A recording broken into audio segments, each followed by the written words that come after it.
제일 큰 건 사실은 임금 문제죠. 최대 8시간 하루에 한다 하더라도 한 달에 150만 원을 못 버는 경우도 많아요. 9,620원에서 10원 더 줬어. 30원. 왜 여기에 일하는 종사자들은 최저임금을 받아야 되느냐? 왜 우리는 생활임금을 못 받고 최저임금만을 받아야 되는지 진짜 의문이고요. 요양보호 3명당 6명을 케어를 하고 있어요. 그러니까 요양사의 손길이 닿는 만큼 어르신들이 그만큼 좋아지세요.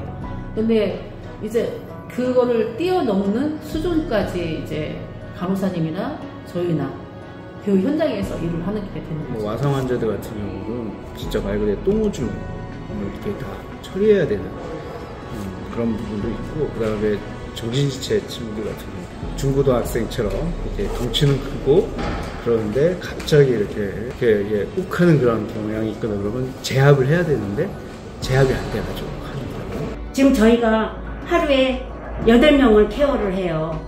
그러면 한 방에 4분 계시는데 2방을 왔다 갔다 뛰어다니면서 어르신들 식사 수발도 해요. 저희가 한 달에 발생하는 휴일을 다 쉬면은요, 여기가 근무 체계가 돌아가지를 않아요. 선생님들이 모자라요. 그래서 자기 오프를 반납하고 근무를 해요. 어떤 활동보조사는 이 지적장애가 있는 어린 시절부터 시작해서 성인 때까지 거의 동고동락하면서 이렇게 활동을 해왔던 분들도 계신단 말이에요.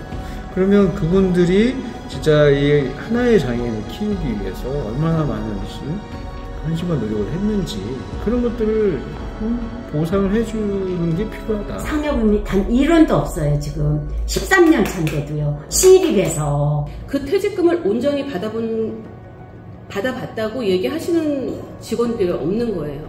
퇴직하고 나가서 항상 고소를 해요. 항상 전화를 해요. 왜 퇴직금을 안 주느냐. 사 먹기도 힘들고 일단 가격도 너무 비쌉니다. 그러다 보니까 간식처럼 차 안에서 먹거나 김밥 한 줄 차 안에서 사서 먹거나. 어쨌든 근로라고 하면 그 근로하는 기관에서 식사 시간을 보장하고 그거에 대한 식대를 보조해 주는 게 일반적인 건데, 이 돌봄은 희한하게 그런 거는 알아서 해라는 식으로 방치되어 있는 그런 게 생긴다는 거죠. 최저 교통비, 기본 교통비 3,000원밖에 안 되잖아요. 왕복.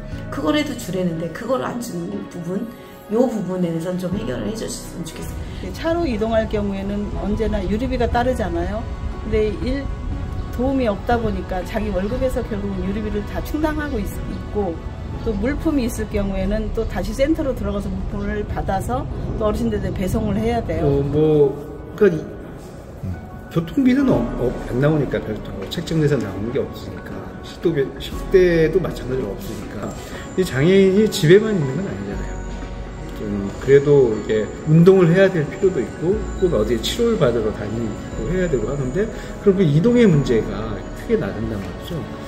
그러면 거기에서 발생되는 교통비 이런 거에 대한 것들은 아무런 대책이 없는 거죠. 저희는 데이터를 많이 써요. 왜냐하면 앱을 일단 실행을 해야 하고, 또 앱이 항상 켜 있어야 하고, 그러다 보니까 내가 쓰고 싶은 금액보다는 더 상향된 데이터가 많은 요금제를 쓰고 있어요. 거의 모든 선생님들이. 아이가 독감이 걸려도 전염되고 내가 독감이 걸려도 전염이 돼요.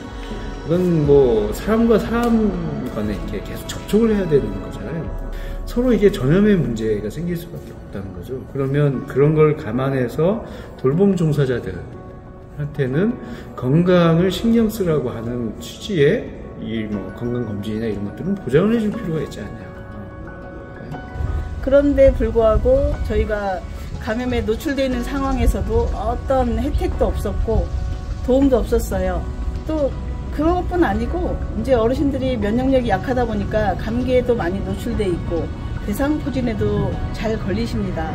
근데 저희들은 그런 분들을 위해서 감염병 있는데도 불구하고 다녀야 되는 상황이거든요. 근데 7일을 24시간 그 방역복을 입고 마스크에 얼굴 전체 가려가면서 했어요. 화장실에서도 저희들은 생활을 했어요. 왜냐, 어르신들이 감염이 됐기 때문에 저희들이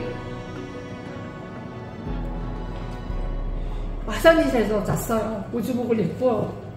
왜냐면 저희들은 감염된 사람이 아니기 때문에 24시간을 근무를 하면서도 7만 7천만 원 받은 게 전부예요. 어떻게 시간에 8천원짜리도 안 되는, 하도 기가 막혀서 노동청에다 신고를 했어요. 의뢰를 했는데, 근데 전혀 지금까지도 답을 안 준 거고.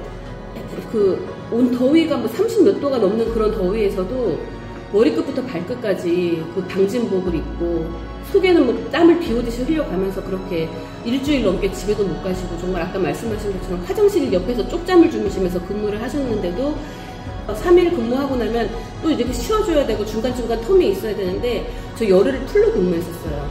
열흘을 풀로 근무한 그달에요, 받은 월급이 그 전달 월급하고 10원 한 장도 틀리게 안 똑같이 받았습니다. 5층 같은 경우는 천장이 새요.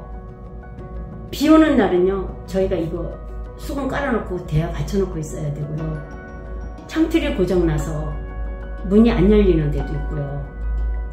린넨이 하루에 한 번씩 계속 들어와야 되는데, 대변 보고 소변 쩔었어도 갈아줄 의상이 없는 거예요.